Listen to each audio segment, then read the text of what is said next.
If you're watching us on YouTube, make sure to like and subscribe. That really, really does a lot for us. Also, make sure you tick that notification bell to follow up on everything that we're doing. And if you're listening on any of the audio platforms, Spotify, Apple Podcasts, Google Podcasts, whatever you like, click the subscribe button. Make sure you follow us. Make sure you leave a comment and rate us. We really love when y'all interact with us, and it helps us out a lot. Appreciate y'all. And we showing everybody how to grow their confidence. One for all and gold like Donovan Gold. So we go beyond the game, beyond the same. Changing the culture and the land. To the court, to the field, to the skates. Get the real from the game. Ladies and gentlemen, welcome to another episode of the Beyond the Game podcast. This is a Leadership Academy. This is actually really cool because this is Nathan and I. We said our third time doing this recording. First one was for the first season of the podcast, and it was great. We had one lined up for this season of the podcast. We did it. We thought it was great. Found out the audio was not. So that's okay. We're back at it again, and it's no big deal because I love talking to you, man. Like it's great time together, great time hanging out. I'm not gonna get too much into you. I want you to go ahead and do that. So Nathan, tell us a bit about you, where you've come from, where you're at right now. Yeah, for sure. Well, first of all, always a pleasure to talk to you as well, Shaka. I grew up in Oakville, Ontario. Last couple of years I've been living in Vancouver, just outside of Vancouver in British Columbia.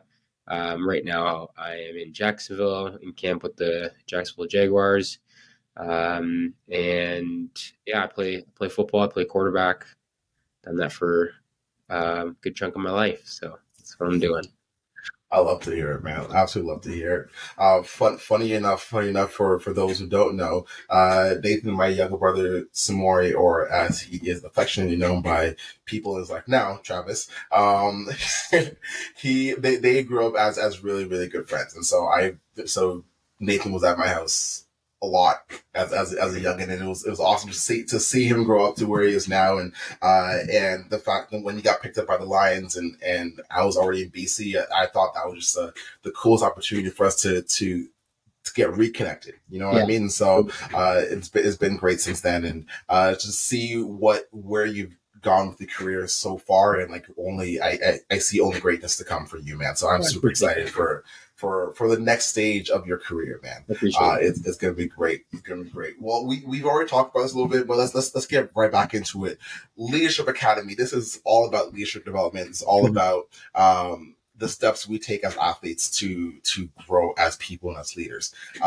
What is leadership to you?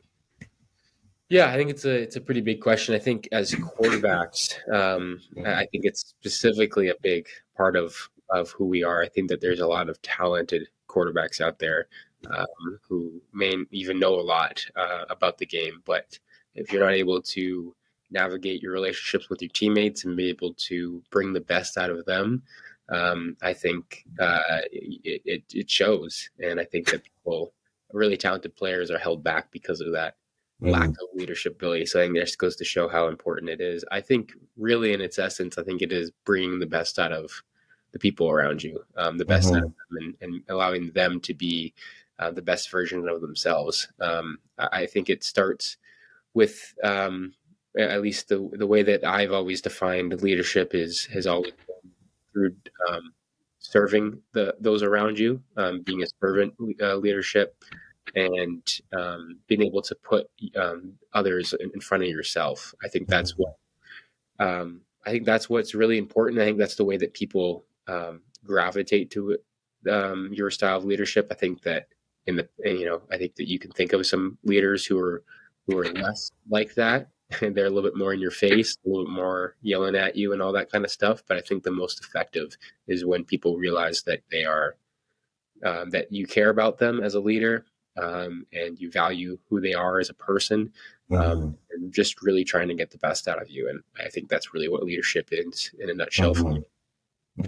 It's really interesting that's the initial definition of leadership that you get, because I'm the same way. I think serving leadership is the best way to pull the best out of other people, right? To make them feel value that they're more than just an athlete, they're more than just a player. Like you understand them as a person, and then that in itself pulls out their best characteristics. But it's very interesting to think that coming from a sports perspective, because when you think of leaders in that context, you initially think of the rah-rah guys, the people who are yelling, who are in your face, who are, over and above. Not to say that's a bad thing necessarily. That's their way of leading. That's their way of getting their point across.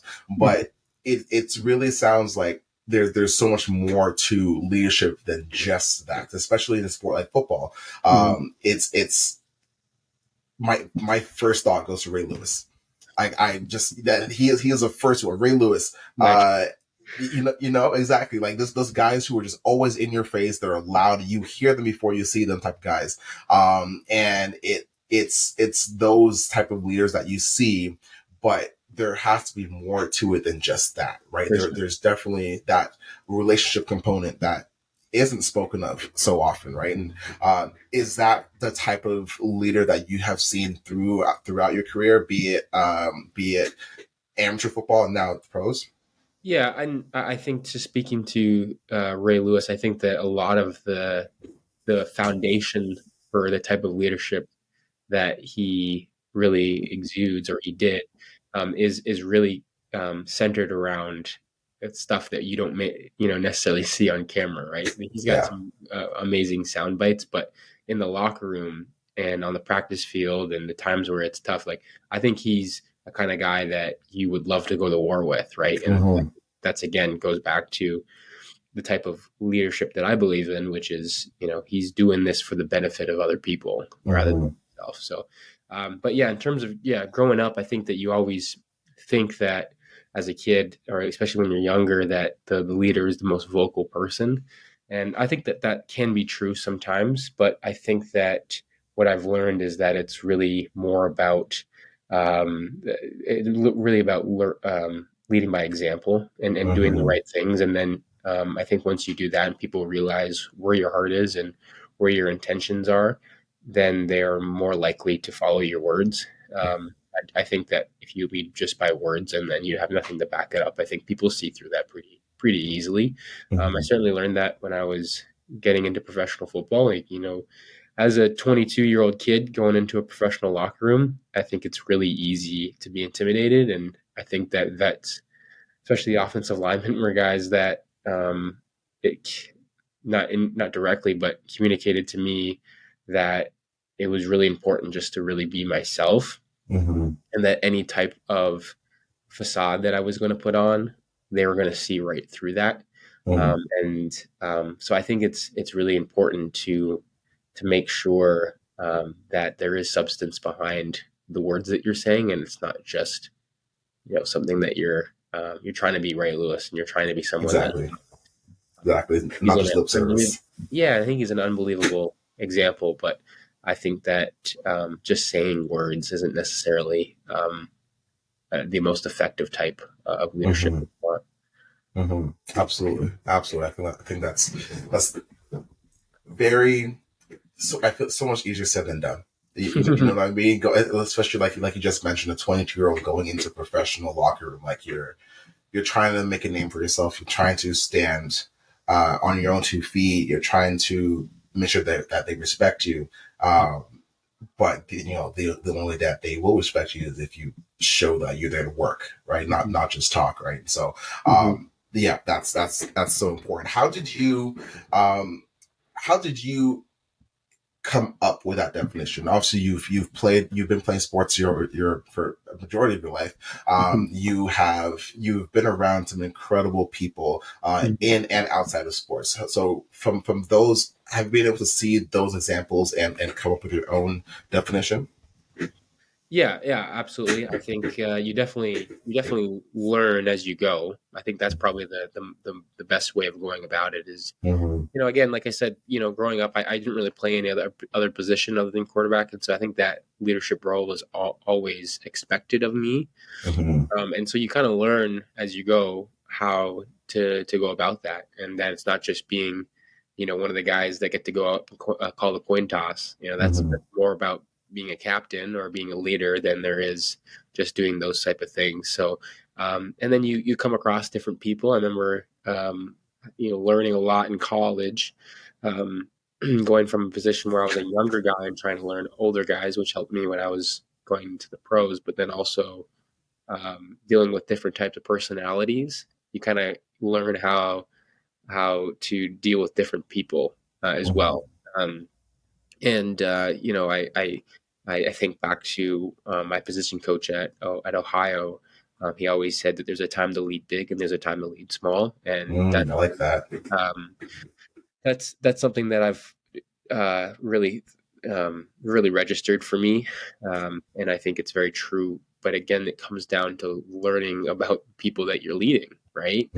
And so again, it circles back to the idea of you're doing this for the benefit of others. And I think if Mm-hmm. that's your focus and that's your intention, then I think that a lot of the fruits that you're going to produce are probably going to be effective in the long run. Mm-hmm. Mm-hmm. You mentioned what your coach said. You have to sometimes you have to lead big, sometimes you have to lead small. Mm-hmm. Um, that really speaks to a leadership trait that I love which is being adaptable. Mm-hmm. Yeah, obviously people have their core self, they have their core identity, who you are, and that's going to remain the same. It may present different ways, but it will remain the same. But being able to see and acknowledge the relationships that you have within your team, I think that's very important to realize that not everybody is going to want the yeller. Absolutely. Not everybody is going to want someone in front of them leading the charge. They may want someone right next to them saying, "Hey, this kind of sucks, but we're going to get through it because we're together and when this has to be done." Right? Mhm. They may want someone behind them saying, "Hey, I got you no matter what you do, so go for it." So, in your experience thus far, have you had um, maybe a silly question, but what are some times can you recall some times that you've had to step outside of yourself being a little more of an introvert to lead big? Yeah, absolutely. I think it comes down to comfort for me. Like Mm-hmm. again, you said I am naturally an introvert, and I think that a lot of things that you have to do as a leader is you have to step into a more of an extrovert type of lens, but which is again like all about connecting with people, right? But I think with as you get more comfortable in things, I was a 2 year captain, and you're definitely more in at Ohio and in school, and so you get more comfortable as you go on and have more experience. And there's times where when practice isn't going really well, where you have to maybe we have a break in between our next period and before we transition, you bring everybody up and you have to kind of jump people a little bit and get on them a little bit because we're coming out really flat in this practice, and we still have time to make things right and to get back on a better track, and finish Mm-hmm. the right way. I think that's part of it. I think that's an example of leading big. Mm-hmm.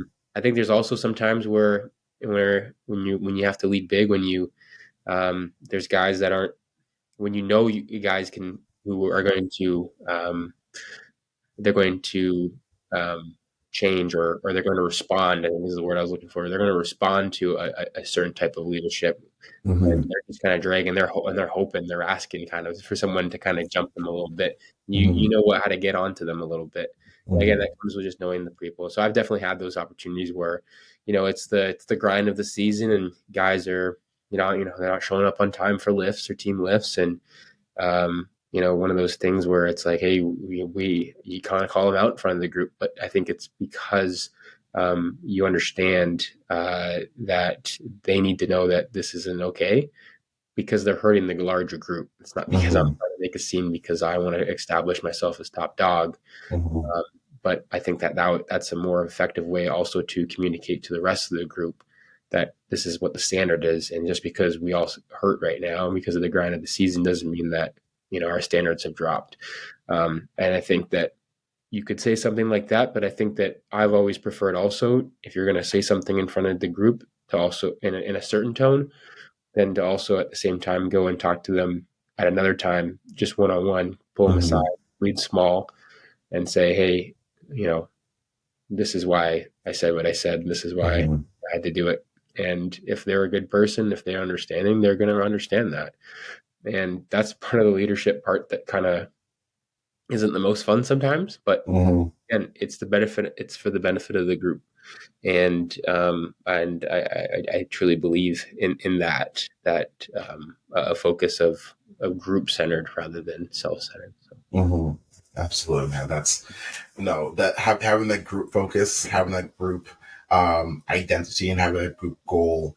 I think, especially having that as bigger than yourself, is going to be such a huge motivating factor for someone to push themselves to new heights, right? And even if they are not able to do that, someone in a leadership role then has the right, the authority, the legitimacy to call them out and do such. Like, hey, we all want the same thing, and what you're doing right now is not helping us get there. We need to kind of kick in the gear.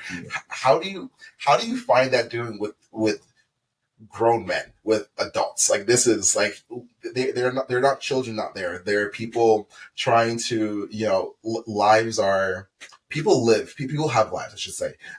Things happen. I think, sometimes in the media, sometimes in, I guess in pop culture, that goes overlooked a lot. They hear someone misses practice or gets fined for doing something.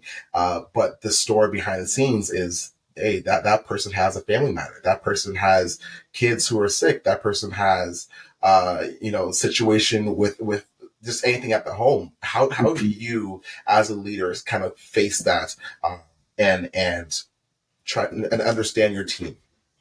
Yeah, I think that, it can get tricky, right? And obviously, depending on the situation, you would kind of go about it different ways.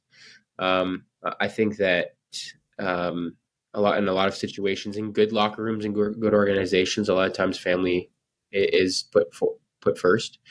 Certainly with the Lions, certainly with the Jags here, family is first. And so if it was an emergency, I think people would understand. But I think if it's something unexcused and it's a repetitive thing, then I think that is a situation where people should intervene, and leaders should intervene and make sure that they understand that their actions aren't just affecting them, but they're affecting the rest of their team, right? And I think that something that I think when it comes to just professional sports in general, I think that it's really important especially for people who are established veterans, I think it's really important to go in and understand that some of them are going to expect you to earn a little bit of their trust. It's not going to be something you can show up and be talking, like Drew Brees on the first day. Some of them aren't going to respect that.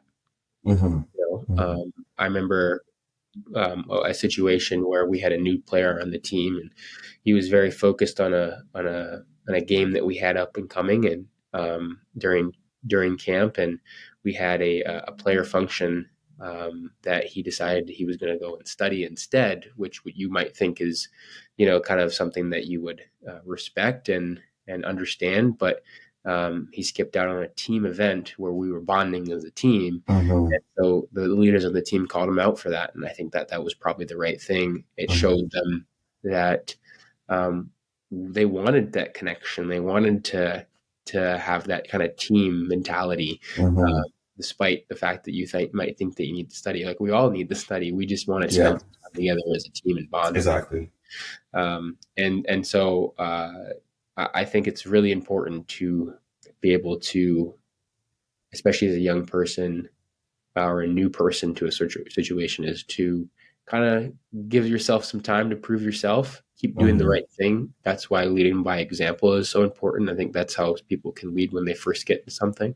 That's how I go about things right now, is that I try to do the right things. I try to connect with as many people as possible, and my voice will get bigger as my role does, right? So absolutely.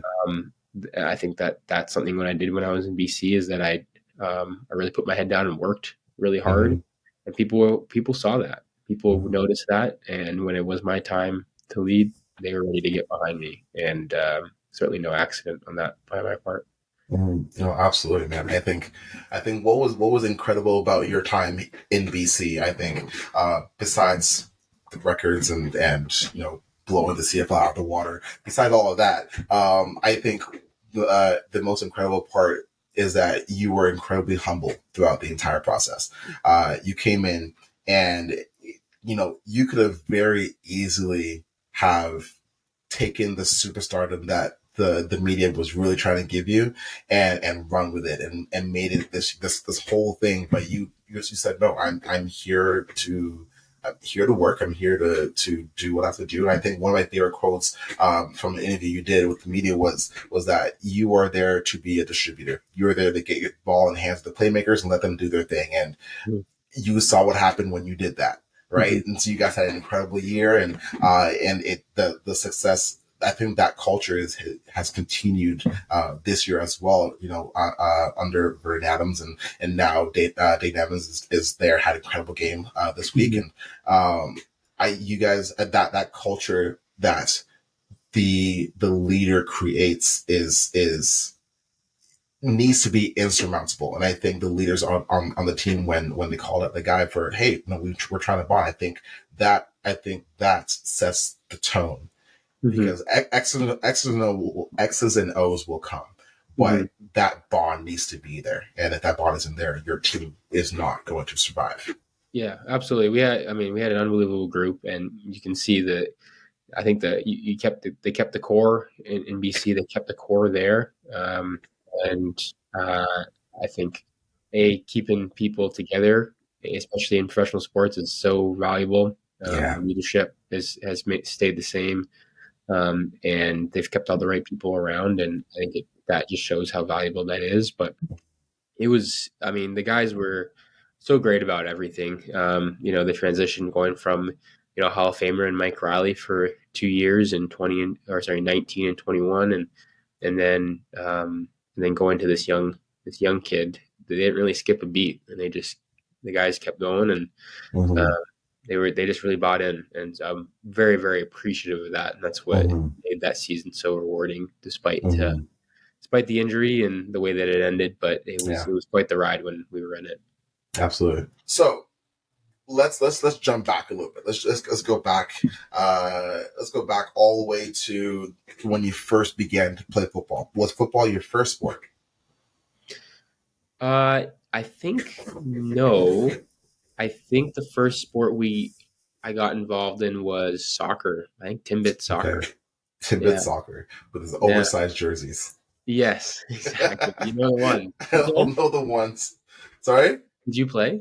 No, I didn't play Timbit soccer. I did not. But most of my friends, I just see their pictures on their fridge as when they're little kids in the giant Timbit soccer shirts. Oh, giant, dresses. Oh gosh, fantastic. Okay, so you played soccer. What made you decide to switch over to football? Was it seeing Brett Favre on TV and be like, I gotta do that?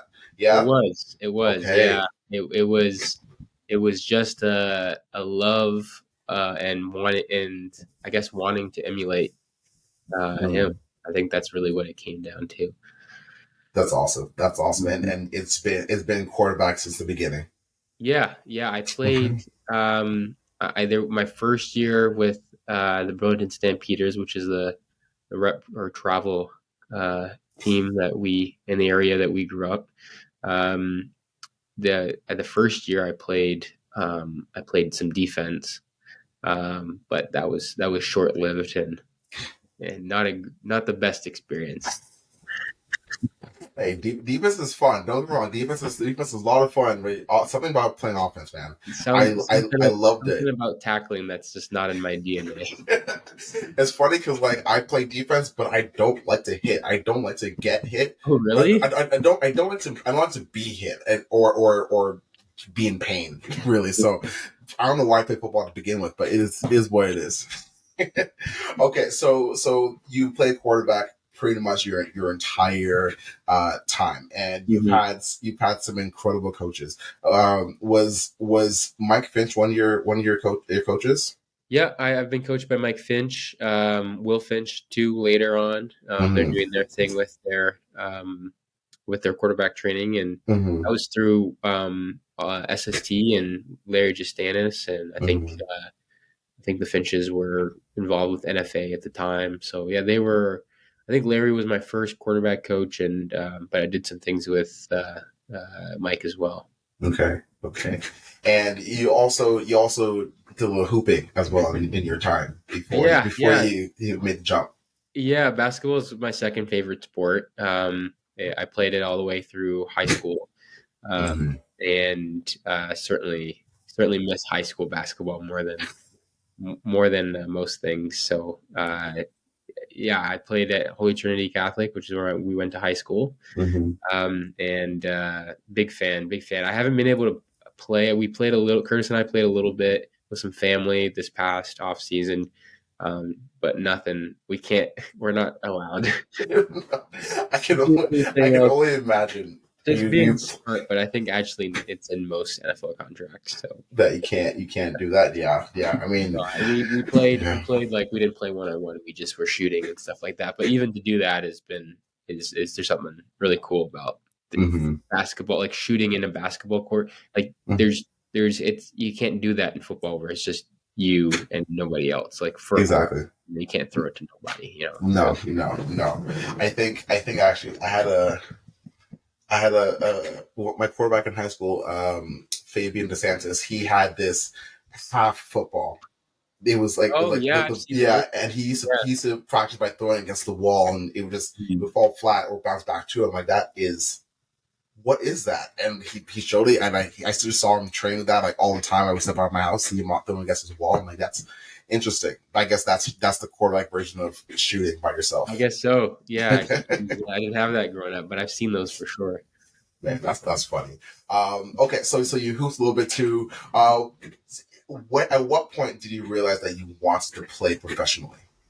I think like really young. I Mm-hmm. remember my mom still has like journal entries when I was at John Knox in second grade, Mm-hmm. and saying about how I was going to go play in the NFL and stuff like that. So that it's always been a dream, and Mm-hmm. I think it wasn't um, until I got to high school that I really like told my parents that this is the route that I wanted to go down, and Mm-hmm. they were great enough to support me in any way that I wanted to. And I think they had seen how much I was willing to give to the game, and they were really to wait. They were just supportive enough to help me see that through the best that Mm-hmm. they could. So. Mm-hmm. It is really such a privilege to have parents and a support system that are willing to give as much as you are Mhm. to your dream, right? And so that's a story you hear from a lot of professional athletes, that they the path isn't easy, but the support is there. Yeah, You know what I mean? I remember absolutely. talking to Declan in Mhm. an interview, and he was talking about how his parents, told him, "Hey, don't worry about working during high school. Like, focus on football and school. Do what you have to do," and his career panned out the way it did. And it's really fortunate. It's a really big blessing to be able to have that. And I think Absolutely. and I think that's incredible. It's really cool to see. Warms my heart to see that parents are able to do that, right? Yeah, yeah, and Curtis and I were fortunate enough to have our parents did the same thing, where Mhm. they were the ones encouraging us to tell girls that we were interested in, to say, hey, like, this is our job, Wow. this is like our summer job that we're doing. Yeah. Some people work, and this is what we do. We go down to camp Hmm. during the summer and try to get recruited. I think the other thing I was thinking about this the other day, but I know that there's some parents out there. The one that comes to mind is the Serena and Venus's dad, Mm-hmm. King Richards, Yeah. Yeah. who really kind of brought, or even Tiger Woods' dad, Hmm. Earl Woods, who really, they kind of brought this out of their kids and made them who Hmm. they are. Yeah. And Curtis and I were fortunate enough to not have that. We actually had the Mm-hmm. opposite. We Mm-hmm. kind of had to. I was the one dragging my dad along come and catch for Mm-hmm. me. Mm-hmm. And they were very. I think people might assume that because they they produced two quarterbacks, Yeah. but we were very lucky in that it was very much us trying to push Mm. them. And I think that sometimes, and I see this and it's really sad in a lot of ways, but I see kids coming up who it seems like their dad or their mom, but most of the time Mm-hmm. it's their dad, really wants them to be a Division 1 athlete or Mm-hmm. whatever it is. And it doesn't seem like it's really coming from the kid. Yeah. And I Yeah. think that's so important to make sure that it's coming from the kid, because when they Mm-hmm. get to that place, when they get to the school that you wanted them to go to, they're going to be all by themselves, and Exactly. you're going to really get exposed, because Mm-hmm. only the guys who really love what they're doing there are going to be able to have success. Sustain. Move forward. At some point, it's going to catch up to you, Yeah. because you have to take Absolutely. ownership at some point and do things for yourself, and you can't have someone holding your hand all the whole time. Mm-hmm. So we were very fortunate that, yes, they gave us some direction and they were able to give us rides and they were supportive and they did everything that they could, but they were not pushing us. Mm-hmm. We were the ones driving the ship. And I think that's really important to say. Absolutely. That's so incredible. That is actually really incredible. That your parents said, "Hey, you guys want this? You guys go for it." And Mhm. it wasn't their dream. It is truly your dream. And I think that, like you said, that is really what makes it sustainable. Because Mhm. when you get to those dark times, when you get to the times where you don't want to wake up at 5 a.m., when you get to times where the meetings are a little too much and the lifts or you're injured and you have to go through rehab, you're not with your team all the time, and now it's not gonna be your parents calling you on calling the phone saying, hey, you gotta keep going because I want you there. Mhm. It has to come from you, right? It Yeah. has to come from you. Okay, we're gonna take a quick break. Let our sponsors do their thing, and we appreciate it. Special shout out to Roundball Basketball, a twofold grassroots entity that not only provides the all-around basketball experience for all athletes of all skill sets, but also uses the game as a platform to impact its community. Contact them at roundball.bc on Instagram to get involved. The Washington Kids Foundation and Game Ready facility has provided a safe place for children and youth to develop and pursue their goals and dreams. The high-level coaches comprised of current and former pro, Olympic and university coaches, and athletes provide a supportive and competitive environment for each individual to be challenged in order to reach new personal bests. The Game Ready and Washington Kids Foundation journey of development ensures the path includes growth of character, leadership, and passion, all attributes that are valued through every stage of life. Okay, so we have briefly talked about um, you playing quarterback your whole life. You talked about your parents sacrificing for you. We talked about Mhm. just being privileged in that scenario, and you now being where you are. In in your short professional career thus far, you've also been fortunate to be surrounded by some incredible professionals. Mhm. Michael O'Reilly was the QB1 when you first got to BC. Mhm. And I'm sure that you were able to kind of soak up a lot from him For in sure. his I guess his last year in BC with you before you took the reins. Mhm. Um, and you've had some incredible coaches along the way as well. Can you speak to some of the lessons and leadership styles that you've experienced from them? Yeah, I think, and again, a lot of the things that I've seen kind of back up what we've been talking about, right? I Mm-hmm. think first of all, there's a lot of different ways to lead. It looks a lot of different to a lot of different people.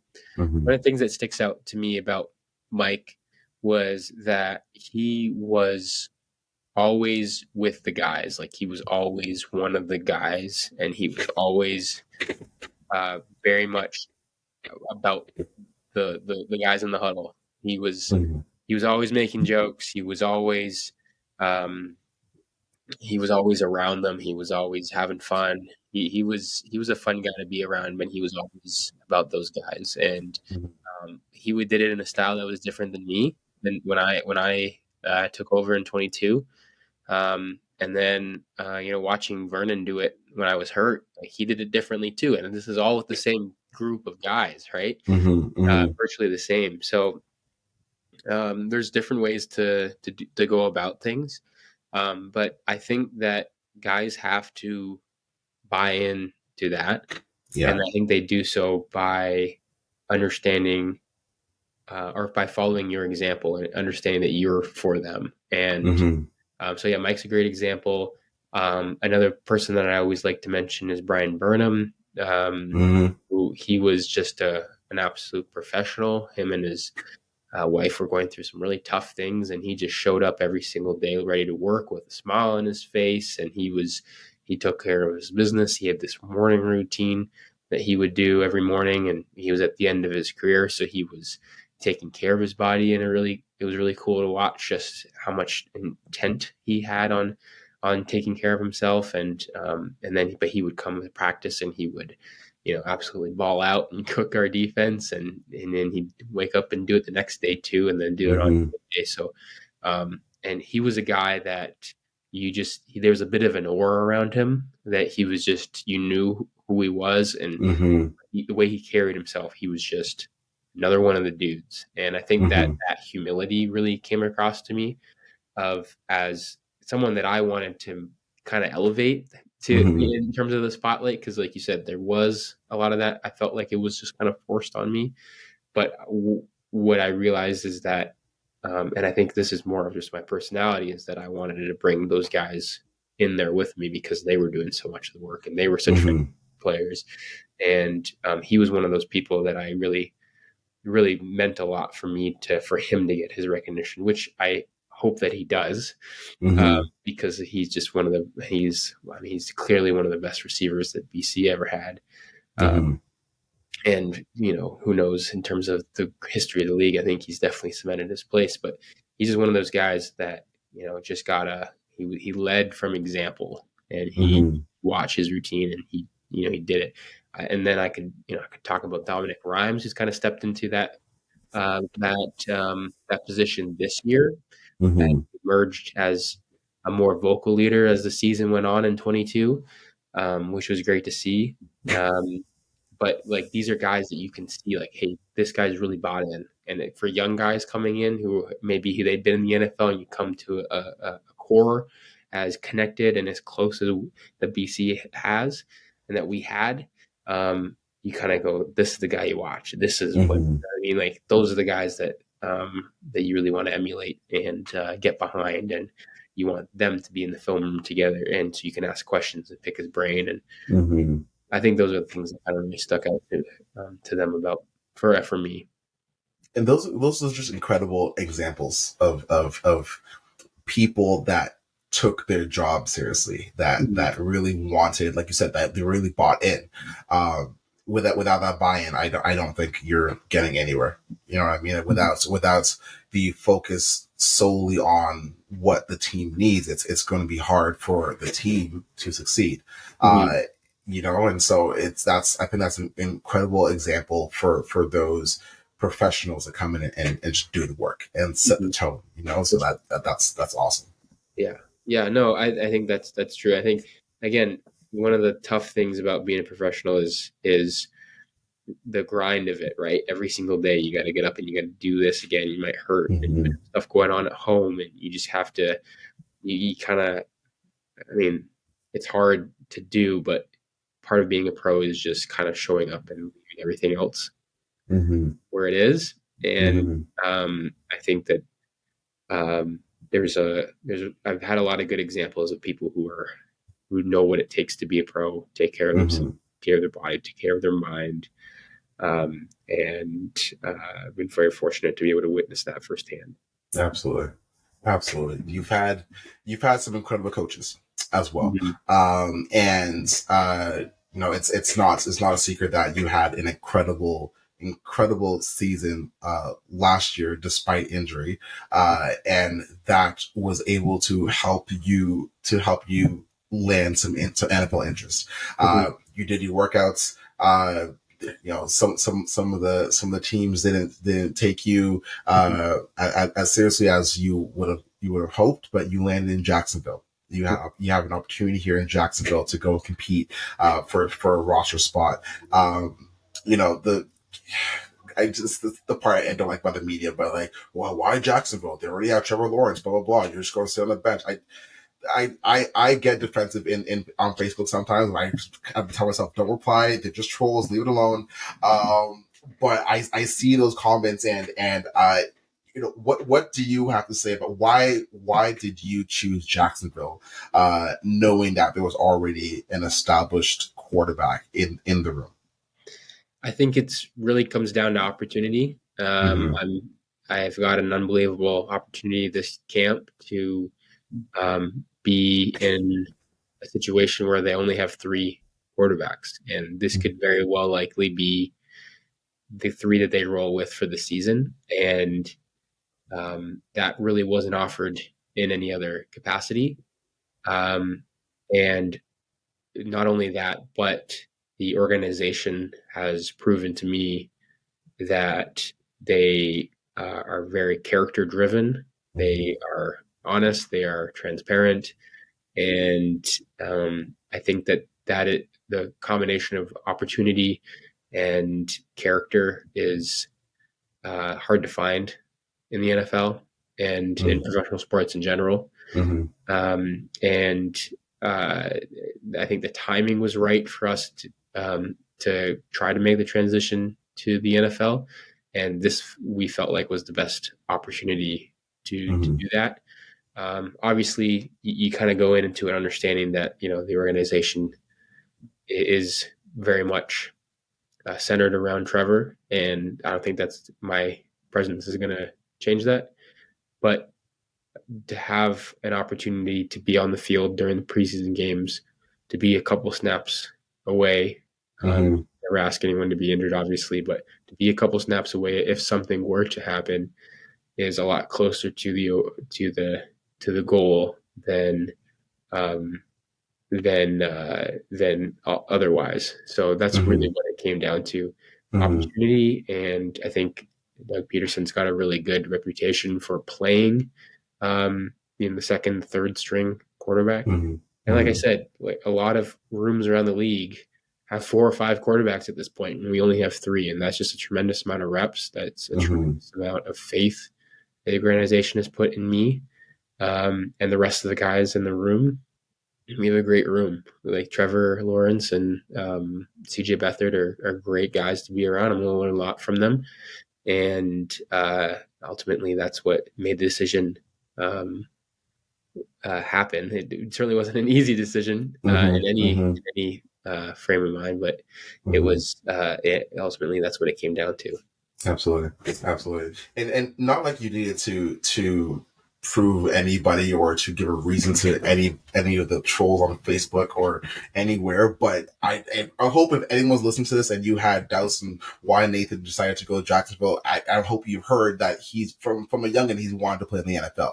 This is a chance, and he's taking his chance because it's a dream. If you had a dream to do something big, I hope you would take it too. So I'm here and I'm channeling the rest of Canada to cheer you on because we want to see you win.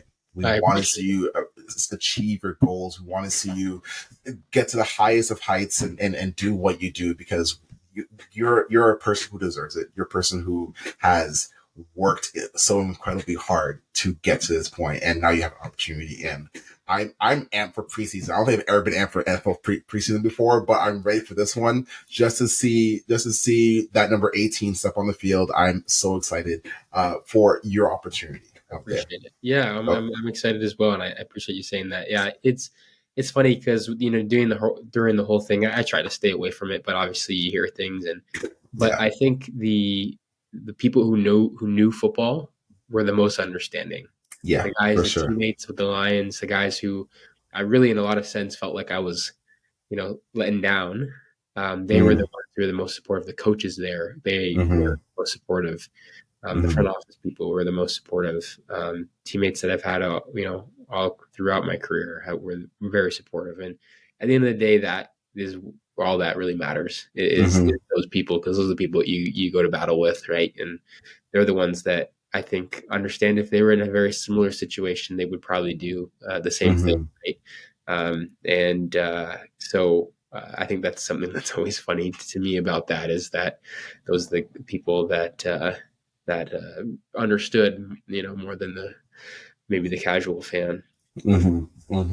So the NFL game and the CFL game, very for those who know, very different games. Mhm. Very football is football, but it's apples and oranges. Rules, players, positioning, motions, all that just different. Um, how are you going into this training camp versus your first training camp with the Lions in terms of your approach to learning, in terms of your approach to leading, and Mhm. all that? How are you approaching it? Yeah, I think. Well, first of all, this isn't my first time being in the building, right? I mean, it Yeah. is in one sense because we just got new facilities, which are unbelievable. Um, but I had the privilege of being there a little bit earlier with the vets in April, right before the rookies came in. So I've been able to learn the system, and I think that it's been important to. Uh, Make sure that a lot of the things that I did when I was in BC, in terms of working hard and um, kind of showing that my teammates that I care about this and I care about them and that I want to win and all that type of thing. I think that mentality will carry over. And I'm very certainly doing all those things, trying to do all the same things, and um, understanding that when I got to 21, when I was in 21, I had to be very patient. It was Mm-hmm. a season of patience, as they say, for me, and understanding that that's probably what could happen, right? And Mm-hmm. so being patient and then trying to get better every single day in my own way, and whether that's through mental reps or if that's through physical reps, I think there's a lot of growth to be had, and enjoying that process is a big part of it as well. So um, I think that those are the goals, and I think when you focus on things like that, I think the rest of it really takes care of itself. Absolutely. Absolutely. Give me 1 second. This camera has always stopped. Give me a second.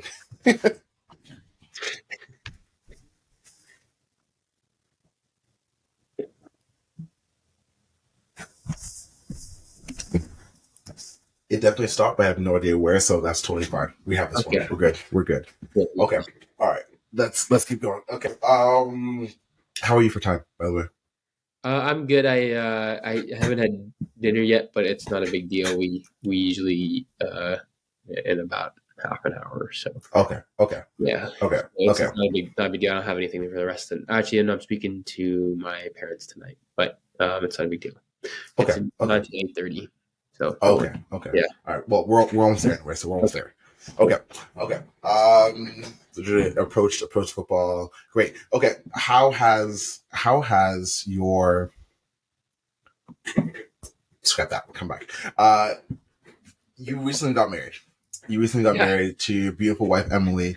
Mhm. Life has definitely taken a step forward, or taken a step in a different direction for you in Mhm. in that regard. First of all, how is she? How's she doing? She's doing really well. Thank you for Good. asking. She's just finishing up her master's, so Okay. she's going to be done in a couple of weeks now. So that's very exciting, and Nice. looking for a job to be able to get into that career, which is very exciting for us. Mhm. Yeah. Yeah, that's awesome, man. I'm so excited for you too. I know that it's marriage doesn't come without its challenges, on top of being a professional athlete, but it is what it is. You are stepping into a world with a partner that is going to support you. Mhm. That you have someone to come home to, that will just bring a smile to your face, no matter what the day is like. And so I'm excited for you too. I know Thank that you. she is wonderful. You're wonderful. Having y'all over dinner is a great time. And I can't wait for us to come down there and see you at some Yeah, point. It's gonna be awesome. yeah, yeah. You guys are welcome whenever. We would love to have people come and see Jacksonville. It's such a cool city. Mm-hmm. It is. It is. I haven't been to Jacksonville yet, but I was just in Tampa a few weeks ago, and I love Florida. It's hot, it's humid, but at the same time, it's so nice being by the water, and just totally different. I'm excited for you to experience Jacksonville, to experience the fan base that is Jaguars Nation. Duval is that's. Whew, I'm just excited for you. Okay, so before we close off, I just want to ask you, sir, if you could go back to yourself in high school and in university, or and anywhere in between, what advice would you give yourself as an up and coming leader? I think I would say to make sure that you connect it's worth it to connect with people. Like, I think as an introvert, it's very easy for us to not do that. Just stay by ourselves. And I think that I would encourage a younger version of myself to be bold and to have the confidence to reach out to people that I didn't know, or sit with people that I hadn't sat with in the cafeteria, and those type of things I think go a long way. And yeah, I think the confidence, again, like I said, people can see through when you're putting on a facade. I think just to go out there and to be confident in your leadership outside of football. I think that would be what I would say. I think it's so important to build relationships outside of football, and certainly something that's not easy or easier for some, I should say. But I think it translates to the field, the court, or the rink, or wherever you're playing, more than it speaks volumes. So I think more than you think. So absolutely, it's interesting because this has been a recurring theme for every single episode that we've had. Relationships, the importance of people, the importance of how you communicate, and I really think, as much as we have tried to connect people in the history of the world, I think we haven't done good of it. We haven't done enough of a good job with that. Like, we could be doing more to really build those relationships with people, to really focus on human interaction. I love being able to do things virtually, if that's the only option. But there's something to be said about looking someone in the eye when they're in person with you, with shaking their hand, with hearing their voice and their cadence and all that kind of stuff, and just building that connection in person, and so I think that goes, like you said, that goes such a long way. And it's interesting because even Declan, when he was talking, and for those who don't know Declan is out there. He is that personality that's just really out there. And he said one of the things that he kind of struggles with is building those connections and building those relationships. So it's not an easy thing to do, but it's something that we focus on. That's one of his focuses even now, off like in his retired life, is building those relationships with people, and I think that's something that we can all be focusing on. Like you just said, like, if you could go back to high school and tell yourself, hey, sit with someone you might not know, go talk to someone you might not know how it's going to affect them and how it might affect you as well. So that's good. Yeah. That's really, really good. Absolutely. Okay. All right. Before we head out, I want you to give me. We're gonna do this just for the fun of it. Give me your top five quarterbacks in NFL history. Are you gonna give me your five after? I will give you my five after. I figured it was coming, so I was gonna think about it a little bit, but I'll give you my five after. Okay. Well, number one, I think you got to go Tom Brady. Yep. Two, I think you got to still have to say Joe Montana just because of the rings. I think Mahomes is probably in that conversation. Okay. I think at that point you got to go Peyton Manning. Mm-hmm. definitely the greatest regular season quarterback of all time. Yeah. And then I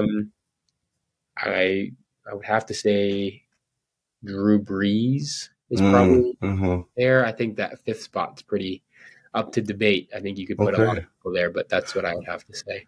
You wouldn't put Brett Favre there anywhere? No, as fun as he was to watch, he threw a lot of interceptions. A lot of picks. He threw a lot of picks. He did. He really did. Fun to watch. He was so fun to watch. He is a great. There's no doubt about Absolutely. that. As you begin to understand the game a little bit more, you understand it. Maybe we shouldn't be making all these types of gutsy throws. Force the window. Fair enough, man. Fair enough. Okay, so my top 5. I think I would go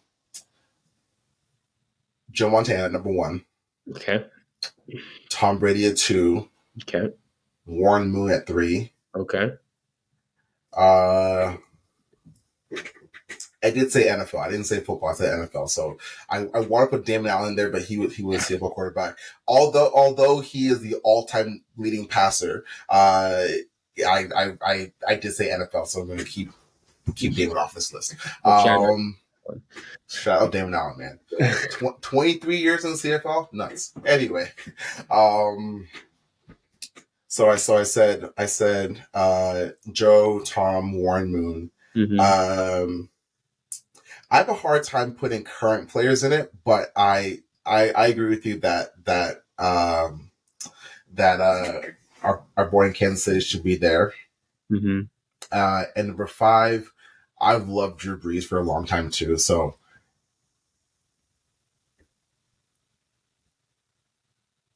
it's a toss up between Drew Brees and Peyton Manning. Okay, it's a toss up. I like the Warren Moon. I like the Warren Moon one though. That's cool. Warren Moon did wonders. Yeah. Yeah, he threw a unbelievable ball. What a startle. He did. Nathan, bro, I appreciate you. Thank you for coming back and doing this. You have camp. We're praying for you. We're wishing you luck in this one, man. I hope you go in there, put your head down, do your work, and I really hope it's fantastic. Excited for the preseason coming up. Excited to see what comes of it, and man, we're wishing you the best of luck. Thank you very much. I appreciate it, and I hope to see you and Brenda and Andre down in Jacksonville sometime. Hey, we'll have to make it happen, bro. We absolutely have to make it happen. Sounds good, man. All right, ladies and gentlemen, this has been another episode of the Beyond the Game podcast. This is Leadership Academy, and this has been Nathan Rourke. Bro, we'll catch you later. Different names for success, but we gon' taste. Keeping metal on 10, gon' be okay.